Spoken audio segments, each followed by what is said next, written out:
Қысқы мерекелер және COVID-19 дейді балалар. Қараңдар.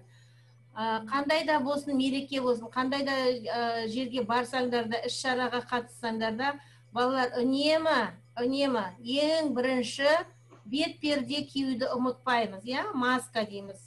Одан кейін ара қашықтық, қараңдаршы екінші суретке, ара қашықтығымыз 2 метр болу керек. Үшінші жағдай, ол барлығымыз білеміз, қол жуу. Аялдамаларда қараймыз балалар, аялдамада да біз бір-бірімізден қашықтау ұстауымыз керек. Содан кейін келесі суретте қараңдар, бетпердесіз және бетпердемен жүрген адамнан қандай жаңағы зиян келтіруі мүмкін. Сондықтан үнемі бетперде киіп жүру керек.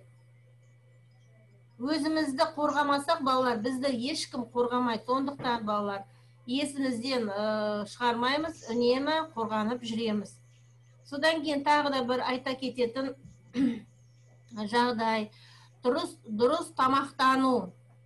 Дұрыс тамақтану, жаңа иммунитетімізді көтеру, ол да біздің сақтық шарамызға жатады екен.